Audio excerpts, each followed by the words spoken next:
ఐపీఎల్లో మరో రసవత్తర పోరుకు రంగం సిద్ధమైంది. ఎలిమినేటర్ మ్యాచ్లో ఢీ కొట్టేందుకు ముంబై ఇండియన్స్, గుజరాత్ టైటాన్స్ సిద్ధమయ్యాయి. ఇరు జట్ల పరిస్థితి, బలబలాలు చూస్తే గత రికార్డులు చూసినా ఖచ్చితంగా ముంబైని ఫేవరెట్ అని చెప్పొచ్చు. కానీ గుజరాత్ని తక్కువ అంచనా వేయడానికి వీల్లేదు. ఈ సీజన్లో గుజరాత్ అద్భుతంగా ఆడుతుంది. లీగ్లో కూడా ముంబైపై గుజరాత్దే పైచేయింది. టేబుల్స్ పట్టికలో కూడా టాప్ 3లో నిలిచింది. ముంబై ఇండియన్స్ 4వ స్థానంతో సరిపెట్టుకుంది.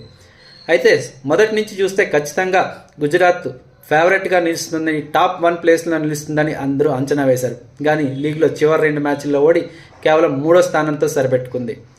ముఖ్యంగా ఆ జట్టుకి ఓపెనర్లే బలహీనంగా మారారు.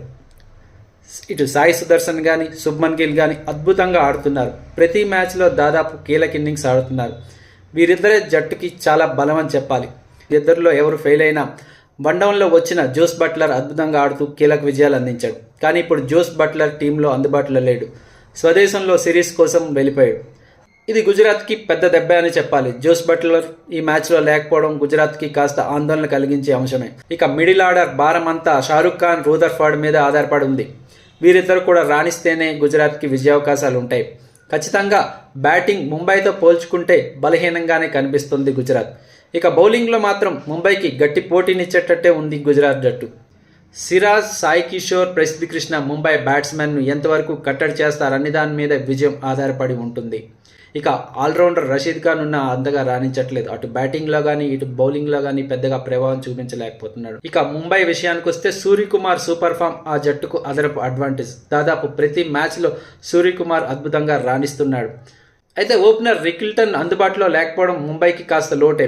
కాకపోతే రోహిత్ శర్మ ఏదైనా ఒక రోజు ఫామ్ అందుకున్నాడంటే ఖచ్చితంగా అతను నాపడం ఏ బౌలర్ కష్టం కాదు. కనుక ఫామ్ అందుకుంటే ప్రత్యర్థి గుజరాత్కు కష్టాలు తప్పవనే చెప్పాలి. ఇక మిడిల్ ఆర్డర్లో హార్దిక్ పాండ్యా, తిలక్ వర్మ లాంటి బ్యాట్స్మెన్ ఉన్నారు. అవసరమైన సమయాల్లో మెరుపులు మెరిపించగలరు. జట్టుకి ఎన్నో విజయాలు కూడా అందించారు.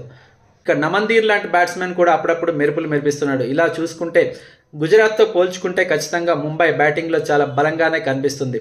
ఇక బౌలింగ్ విభాగంలో కూడా ముంబైదే పై చెయ్యని చెప్పాలి. బూమ్రా, ట్రెంట్ బౌల్ట్ అద్భుతమైన ఫామ్లో ఉన్నారు. వీరిద్దరిని ఎదుర్కొని ప్రత్యర్థి బ్యాట్స్మెన్ పరుగులు సాధించడం అంత ఈజీ కాదు. ప్రస్తుతం ఇరు జట్ల ఆటగాళ్లు గత ఫామ్, రికార్డులు అన్ని చూసుకుంటే ఈ మ్యాచ్లో 70% విజయావకాశాలు ముంబైకి ఉంటే 30% మాత్రమే గుజరాత్కు ఉందని నేను అంచనా వేస్తున్నా.